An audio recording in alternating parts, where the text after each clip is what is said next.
Dirty Birds, what's up? And welcome to another edition of Falcons Final Whistle presented by Zaxby's. I'm your host, Will McFadden. I am joined by Amna, Subhan, and Taylor Vismor, and we are here to break down the first back-to-back loss that Atlanta has had this season. They fell to the Denver Broncos 38-6. This was a really tough one, honestly. You know, I think the Seattle game prior to this one was the one everybody pointed to as kind of the one game this year that Atlanta just wasn't in. You know, as the second half rolled on, Seattle pulled away. This one was worse, frankly. I mean, this one, there were a couple of moments where it felt like Atlanta maybe could get back into it, but kind of from the jump, this one went Denver's way.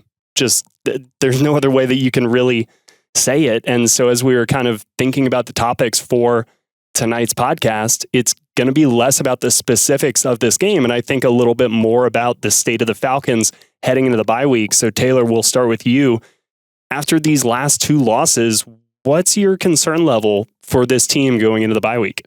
You know, I think the bye couldn't come at a better time. If you watched the game and you heard about the inactives and then you saw all of the injuries that happened during the game, I mean, this team has got to get rest. They've got to get rest under their belt. They have to get, get back to where they were before week 10, really. And I think what you saw in week 10 when 11 was this really beat up team just trying to figure out a way to stay in these games with the Saints and now with the Broncos. I mean, I want to know what I was thinking about when I was watching this game was, where is that week 5 team? Where is that, against the Tampa Bay Bucks? Where is that team? You know, it's there. You know, you got your offense and they can make these big plays. You have a running backs that can do really impressive things. And then on the flip side, you have this defense who has a lot of years and games under their belt together. What's not clicking? What happened in the locker room, or that's what I'm thinking. I don't know that I'm super concerned moving forward. I just more so am wondering what changed the last 2 weeks that we haven't seen prior. What's different, and how do we get back to plan A, which was the Bucks games and all those different wins that the Falcons have had so far this year? Yeah, it just felt like in week 5, this was a team that was making plays. You know, it wasn't on every single play, but there were enough big plays being made offensively and defensively to overcome some of these setbacks. And the last couple of weeks, it's felt like they've missed out on some of the biggest possible plays that really you need to win in this league. And you mentioned the running backs, like Bijan Robinson finished today 12 carries, 35 yards. That's not a Bijan Robinson stat line that we are used to seeing this season. Tyler Algier didn't record a single touch in this game. Now, part of that I do think has to do with just the way it shaped out and Denver getting a big lead. And obviously Tyler is going to be the running back that you give the ball to late in the fourth quarter when you're trying to kind of cement the game. And they just weren't in a position to do that at all. But Amna, you know, when the team kind of does the self-scouting and gets underneath the hood, which side of the ball do you think they should start on? That's a little tough because they both sides need work, but I'm going to start with defense. I think that's the first thing you look at, because while this game, they gave up the most points this season, and they really just look like they're being, for lack of a better word, just like tossed around. Like they didn't have a lot of giving them missing tackles. I mean, I think Raheem said it best after the game. He said that the Broncos out-efforted them and out-physicaled them. And I think that's very fair and accurate to say. Yeah, for sure. And but so they look like that in this game, and obviously when you're missing tackles and all that stuff, that's going to help you. But there was a lot of question marks about this defense before your secondary was decimated by injuries. Still no sacks in this one. Oh, you know what? Never mind. Matthew Judon did have one sack. Bo Nix did go down. That did happen. But again, like a lot of times where you're getting pressure at the quarterback, but not always getting him down. That's a common theme. So I feel like the defense has to be looked at first. And yeah, the offense is trending in a way that I'm sure a lot of fans aren't happy about. And, you know, to your point, Taylor, like wondering where that team was from a couple weeks ago. And I was thinking about it, and they had that like don't blink mentality. Like they kept making those plays and they were staying in it. And there was those, graphics where it's like the win percentage looks so different. And that wasn't a sustainable thing. I think everybody knew that. But yeah, at this point, like you took those wins and you took those moments of like forging yourself into being a team that won't quit. But at the same time, like I said, it's not sustainable. You had to be able to start fast, be able to put a team away, and they had a chance to do that against the Bucs a couple weeks ago, and they didn't do it as strongly as they probably wanted to, and here we are in Week 11. Yeah, and I think Dallas was another game where you look at, they had kind of that opportunity to really build and close out that win, and it was still a win, but it wasn't as convincing as it could have been, and that's what the great teams start to do at this time of year is separate themselves. And the Falcons now have missed back-to-back opportunities to separate themselves. Yeah, they're still 4-1 in the division, and that's great. And they still have a nice little cushion there, but you just can't help but feel like they're making this a little bit tighter than they need to. Well, and I think it makes you wonder too. I think, it's always said in baseball, right? It's all about when the team gets hot. And I think that also happens in the NFL. It's all about when the team gets hot. And it kind of makes you wonder where the Falcons sit now is, were they hot in the first kind of quarter of the season? Was that their moment where they were hot? Is this the Falcons team that fans are going to be watching for the rest of the season? I sure hope it's not. I don't know that it is. I don't think that it is, but I do think that a lot of people are starting to kind of think that way. Was that kind of flash in the pan? Was that just when the team got hot and this is who the team actually is now? And I think, I don't know. I hope that this Falcons team isn't that. I personally think that as the season goes on, when they come back from the bye, I think they might get hot and they might find that stride. But that's only a matter of time that you have to kind of look forward and kind of cross your fingers and hope upon. So we'll see. And you mentioned, injuries and health is part of the reason why the bye week is coming at the perfect time for Atlanta. And there were several more injuries that popped up on Sunday. Kevin King was evaluated for a head injury and then ultimately ruled out with a concussion. Darnell Mooney sustained a hamstring injury in the third quarter, and to my knowledge, never returned to the game. Zach Harrison, a knee injury, was ruled out.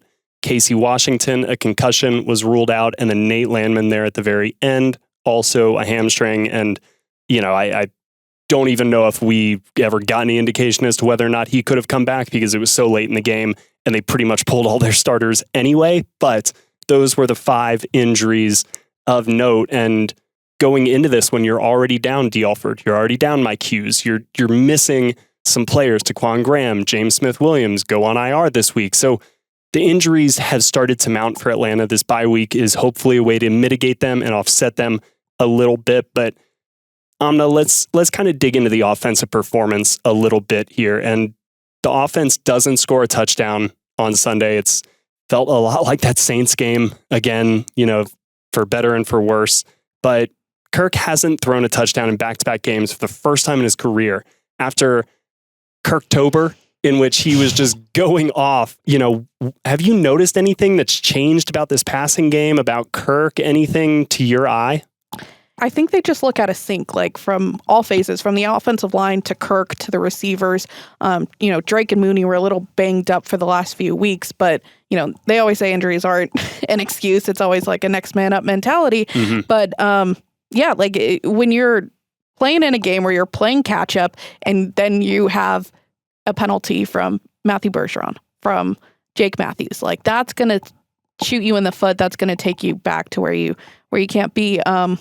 I would say, trying to look at the patterns from the Saints to this one, obviously we talked about it all week. The Broncos defense is no joke. They had 4 sacks today. Yep. I feel like this offensive line held up relatively well, giving Kirk some time at, some moments where it's like, oh, okay, he still has the ball. How does that happen? But yeah, just completely out of sync. And the Saints, I feel like the Saints this year just had Kirk's number in a way, because in both games he didn't have an offensive, in the first one it was an offensive touchdown, or an offensive score, and then the second one a passing touchdown. But yeah, I mean it's hard to really pinpoint one thing, but it's just been out of sync. Yeah, it is. It's that lack of I think just ripping these balls into some of the tight windows, like I've noticed that go away a little bit. I do think teams are starting to recognize Darnell Mooney for the player that he's become this season. Drake London had some more tough catches today. Like Kyle Pitts, only one reception, which was interesting. I kind of thought today would be a bigger game for him, but across the board, it was a lackluster performance for Atlanta's offensive weapons. You know, Taylor, I touched on kind of the low rushing totals for Atlanta in this game, but we spent all week talking about Denver's front four as a pass rush unit. I didn't see them holding Atlanta's run game down the way that they did. What'd you make of Atlanta's inability to run the football today? Yeah, I mean, I think when you go against any team, there's always a list of guys that you star, that you make sure you're watching all their film before you go into it. And I think for this Falcons offense, when you prepare to go against that offense, you're starring a couple guys, right? Number one, though, is Bijan Robinson. Mm-hmm. You have to stop him. You have to lock him down. You have to make sure that he doesn't get open in space. You have to make sure that if he is in the backfield and he does get the handoff, that you stop him but before the line of scrimmage. Those are all things that you make sure that you can do with Bijan Robinson. And yeah, you've seen the last 5 weeks, it's 100+ yards from scrimmage for Bijan Robinson. So I only can imagine that when the Denver Broncos got in their meeting rooms on Monday, Wednesday, Thursday, and Friday, they watched him and they said, we have to make sure that we shut him down, that we have nothing, that he can't get anything past us, right? And yes, he had that really great catch from Kirk early on in the game. But I also think you have to look at the injuries again for this Falcons team. Charlie Warner was out. When you talk to Bijan Robinson and Tyler Algier, they both applaud and give all the flowers to Charlie Warner. He's a great blocking tight end, and he has helped them so much in this rushing attack. And I think without him, it was really a big missing link for Bijan Robinson. And I mean, Tyler didn't even have one carry, but I think what this Falcons offense saw at halftime was, we can't run the ball. They're not going to let us run the ball at all. And I think what you didn't see in the second half was any sort of inspiration to change something up to get the ball to anyone else, right? It just felt flat. Like you said, like it just felt like out of sync. It felt flat from the start to the end on this Falcons offense, and that includes Bijan Robinson today. Yeah, and I think coming out in the second half too, just the game got into a position where everybody knew what Atlanta had to do, right? You had to throw the ball. Everybody in that building knew it. Coaches, players, fans, everybody. And that just makes life so much harder when you are forced to be one-dimensional like that. Yeah, and I said this to you when we were watching the game is, you know, like I just mentioned, they star Bijan. That almost makes it feel like a one-dimensional offense is what you have, is when you can lock down Bijan Robinson and then you get to the second half where you're up by 22 points. You have now made this team so one-dimensional by making them throw the ball. And that's kind of what happened in the second half is we've made you one-dimensional. We've pressing you for time now. We're sacking you. We're pressuring the quarterback more and more. And it just got out of hand very quickly there in the second half. Yeah, the moment where it felt like it specifically started getting out of hand, Amna, was that fourth down reception that it, in the moment, was ruled an incomplete pass and then overturned to be a fumble, a recovery, and the Broncos pick up a first down. After the game, Raheem Morris said, look, that's a fumble. They clearly recovered it. It was a moment we got to jump on the ball. It went their way. It didn't go ours. However, I do think that was a very bang-bang call. Mm-hmm. And it is fair if Falcons fans are saying, hey, wait a minute, where was that third foot? Where was that football move that we hear so much about? So I think it's fair to say that you can quibble with that call. How important of a moment in your mind when we talk about the Broncos pulling away in the second half and the Falcons trying to keep it close? You know, it feels like that was a big moment. It was. Obviously, there's a lot that happened before that. The score was 21-6 at that point. The game is getting out of hand at that point. But still, I'm a big believer in momentum. And Jesse Bates, before that, made a big play. And then he and Natron Brooks made that play, which we could go back and forth about. I think a lot of people know probably how we feel about it.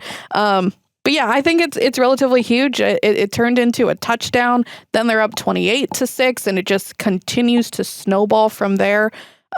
Is that a moment where they get the ball back, and let's say Kirk does throw that touchdown, and now it's I'm terrible at math, but a little bit more manageable. 21-13. 21-13. There you go. One possession game, technically. Yeah, and at that point, the third quarter had just started. There was a lot of time left. Like, in terms of momentum, I think that was a huge killer. But when you start flat and you don't start fast, it's tough to recover, especially in those moments. Today's episode of Falcons Final Whistle is brought to you by Zaxby's. And after a long game, when I'm tired and I need to refuel, I turn to Zaxby's. Their marinated, hand-breaded, fried to perfection chicken fingers, they hit the spot every time. Get yours with seasoned crinkle fries, a nice drink, and whichever of their 12 signature sauces you're feeling at the moment. But it always hits just right. So next time you need to refuel, go get yourself some Zaxby's. The way that the Broncos came out and started this game, and especially on offense, they marched down the field. It felt like they had the ball for so long in this game, and it was another one in which, the home team in that first quarter really kind of establishes itself early on. They go down and score a touchdown in a 70-yard drive that ate up 4.5 minutes to start this game. Then Atlanta does a decent job, I think, of answering, but they are answering with field goals. Mm-hmm. And they brought a field goal kicker to a touchdown scoring contest. And Bo Nix was on fire in this one, as much as it kills me to say, because this, is a rookie quarterback that you would like to think your defense, your secondary that you've kind of leaned on, although they come into this one banged up, can force a few turnovers. They didn't. He was 28 of 33, 307 yards, 4 touchdown passes. Taylor, when you see the Falcons and they kind of have stopped generating those turnovers, and you brought up, what was it like in week 5, right? They were making big plays. We were still sitting here saying it's a bend, don't break type of feel to this defense, but they weren't breaking because they were usually getting off the field via Jesse Bates punching the ball out or somebody making a big play on 4th down. They stopped doing that. Where else do they need to start picking things up if they're no longer going to be making those big splashy plays? Yeah, I don't know if it's as much of the splash plays. I think when I watched this, I think I even said it to you guys while we were watching. I thought about the Nick Saban, legendary quote. I'm not going to say it because he uses an expletive on it. You said it. Yeah, it was great. And it's from when they played Georgia Southern. And he's even said it on game day a couple times too, where he's saying they ran through us like something through a tin horn, man. We could not stop them. We could not stop them. And I felt like that's what you saw from this Falcons defense today. It just felt like, and I hate to continue to bring up the injuries and let that be an excuse, but I think that's what you saw is like this Falcons cornerback room, the secondary as a whole, it was just like next man up. You had Richie Grant playing nickel. This was just get anyone out there that can play the position, that knows the call, that knows where to go, that knows what he's doing. And it was just, I think that's where the explosive plays aren't, right? Is when you have to just get Richie in nickel or get Clark out there in nickel, whatever it might be, just get a guy on the field to stack the 11. That's what it felt like, especially towards the end of the game with all the other defensive injuries too. I think, yeah, if you want to ask, what can this Falcons defense do outside of explosive plays, is they can sack the quarterback. I think those are really the two big things that happen that in terms of explosive plays that most fan bases want to see out of their team's defense is either takeaways or a sack. So I think if you don't have those two things, the defense, you have to step away from the frame and think, okay, what do we need to do in order to get at least one of those things rolling again? And I don't know if that the lack of explosive plays is as much of the Falcons' defensive scheme as it is just a lack of depth at those secondary positions today against the Denver Broncos. Yeah, I definitely think injuries played a big role and kind of did. Again, Kevin King goes out pretty early in this game, so you're relying on even more guys further down the depth chart.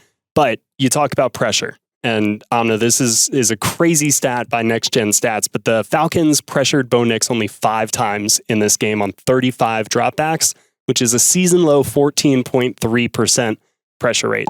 They already entered this game with the league's worst pressure rate. So this continues to be something where when you're late in the season and you've got games coming up against Justin Herbert, and Jaden Daniels and some really good quarterbacks left on the slate, like, you're going to have to find ways to affect them from the pocket. Is it discouraging at all to see the team still through 11 weeks have this kind of same thing? And really, it's only the Cowboys game where we've seen them get 3 sacks in a single outing. As you were reading that stat, I was just taking it in, and I'm just like, whew, dang. I mean, Bo Nix is a guy that can extend plays with his legs. We knew that, but a lot of these guys can. Like, they've played several quarterbacks who are mobile. They played Dak Prescott, who wasn't as mobile this season, but he still got out and run a little bit. Like, you really have to go back to the drawing board, and that's a great time to do it, because this is the bye week. This is when defensive coordinators, offense coordinators get to look at things from a 30-foot view a little bit rather than week to week to week. And, they are in those positions for a reason. I am not going to even begin to try to, diagnose that and analyze that for them when they can do it 100 times better than me. But this is the time to do it. And you got to come back because you're still outrunning the South right now. So you just got to, keep with your objective. And this is the time to do that. Yeah, I want to piggyback off what you're saying about Bo Nix and his ability to extend plays with his legs. And then you bring up Dak Prescott. I mean, like, the list goes on, especially with teams that this Falcons team has seen this season with quarterbacks that can extend plays with their legs. And I was actually talking about it with Derek Rackley today before our pregame show of, is this kind of the new pro-style quarterback, if you will, like you're seeing in Bo Nix, you have a guy that wants to air it out. That is his number one goal. I'm going to wait in the pocket as long as I'm going to go through all of my progression. I'm going to go through it 2 or 3 times if I can. But if I have to escape the pocket and extend a play with my legs, I can also do that. Is that the new style of pro style that we're starting to see? I don't know that you're going to get many more Drake Mays out of college football anymore, where they're just going to stay in the pocket, and that's who they are. They're a pocket passing quarterback.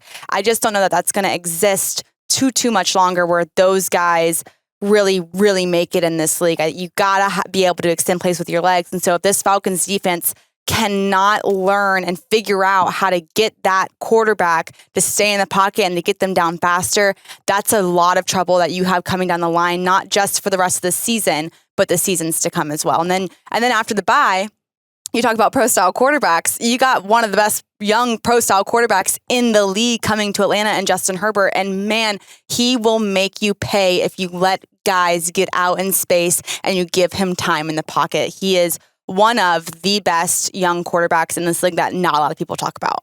Your threshold for pro-style quarterback is so high. Drake May, my man, can move. Justin Herbert, my man, can move. Listen, just see like tall white guy, and you're like pocket quarterback. They're not moving like Bo Nix is. They're not moving like a Patrick Mahomes is, because people say that Patrick Mahomes is not a dual style or dual threat quarterback. He's a pro-style quarterback.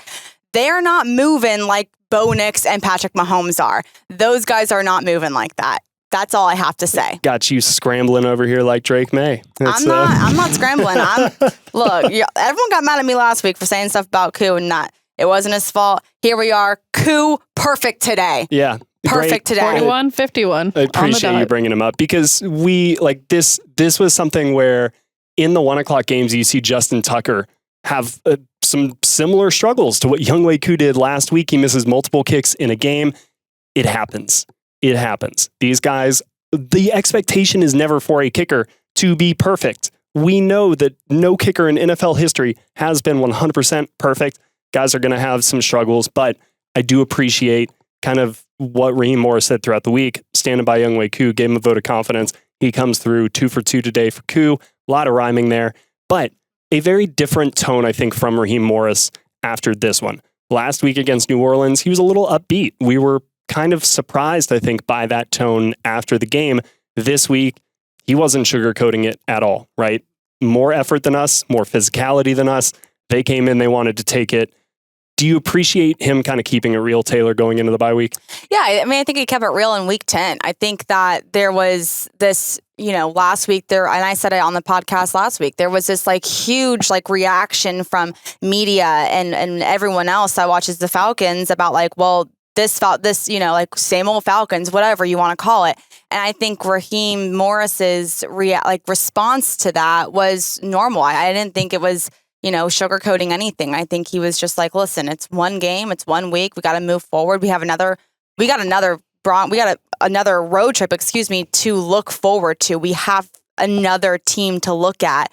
And then, you look at this one. I don't know that there's anything to try to even sugarcoat. I think last week and fair. this week, he called it fair. Listen, they beat us by 32 points. Mm-hmm.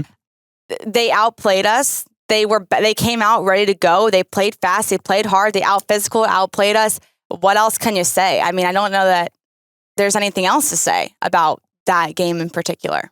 Amna, what else can you say? Not much. I mean, he was very quick and to the point. I mean, when asked about penalties, he was like, "Don't do it." We can't have that happen. Right. Short and simple. What do you want me to say? No. Don't commit the penalty. Don't hold the guy. But one thing he did say that stuck with me, and I think is a good tone setter for them as they go forward, is that no one game defines you, and this game won't define us, as he said. That's what you need. I mean, this is going to stick in your mouth throughout bye week if you let it, and it's just, you would want to go into the bye with a win, being 7-4 rather than 6-5, but that's not the reality. You can't let it define you. You have a whole rest of the season to go. Amen. This one is sticking in the old craw for 2 weeks, but they're going to have to, they're going to have to sit on it for a little bit, just like you guys are going to have to sit on that phrase. Let's go ahead and wrap it up and touch on our closest to the pin. Now, unfortunately, neither Tori nor Taryn are here to wrap this week's results up, but we are in the presence of our resident victor on the season. Amna still leads the way with 2 guesses correct, but she is going to have a little bit of company.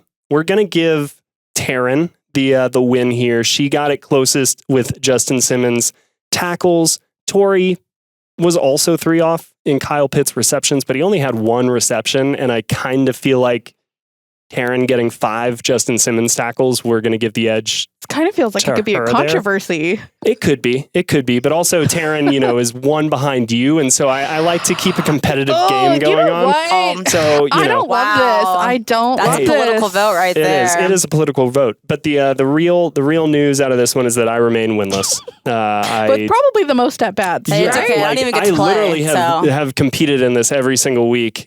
Taylor, we'll get you in on this one. It's all right, one time. You guys. But I think 0 for 4. Ooh. It's just really, really tough. See, that sounds like sour grapes to me, and I feel like I should still be the leader in this. You are still the leader. Maybe You're just I tied. can be like the You're final just vote tied. of who wins, since I don't compete in this. You want to give it to Tori or Taryn? Not this one. Not this one. Not this one? No. Like week 18, who wins. Okay. All right. Well, if Amna hasn't run away with it by then, if it's still or if I haven't run away, I'm going to use this bye week. I'm getting under the hood. I'm self-scouting, and I'm coming back strong. That's what's going to happen. Thank you guys so much for listening. Unfortunately, the result is not at all what the Falcons wanted on this one, and they go into the bye week licking their wounds after a 38-6 loss on the road.